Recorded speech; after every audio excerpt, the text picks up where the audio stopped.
सादा सिन्हा बनाईला मेरे हाथ में मेहंदी मांग चलूं मेरे हाथ में मेहंदी मांग चलूं बर्बादी का झरवा हो गईला कहे हाथ में मेहंदी मांग चलूं अरे बर्बादी का झरवा हो गईला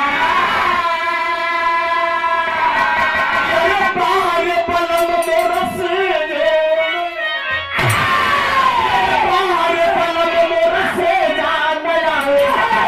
करवट में सुबेरवा हो गईला।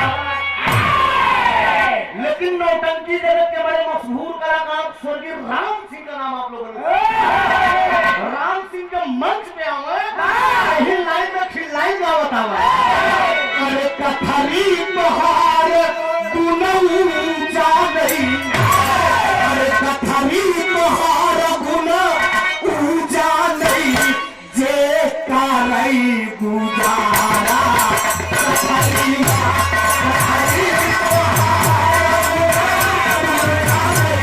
जे कारई गुजारा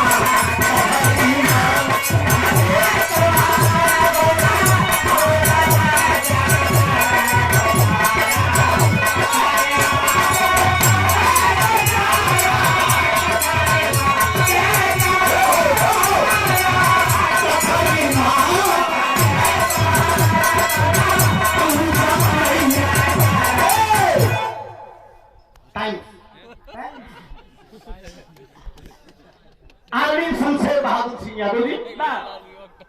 200 रुपए का पुरस्कार इस लाइन में भी कथई तोहार को नहीं जाने के करे गुजारा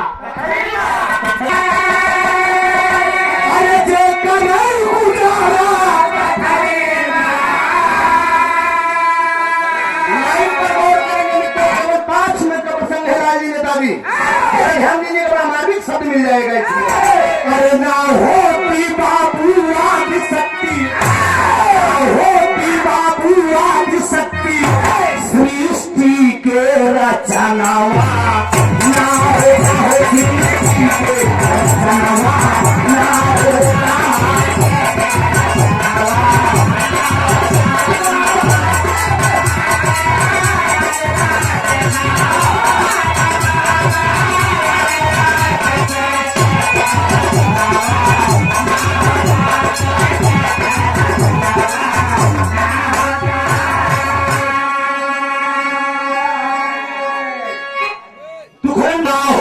बाबू आदि शक्ति अरे सृष्टि के रचनवा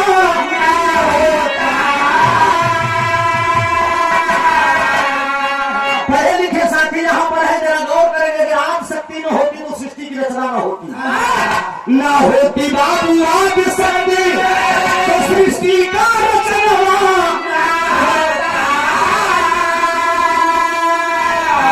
ना होते ब्रह्मायौर विष्णु ना होते ब्रह्मायौर विष्णु तमानव के जन्मवा ना होते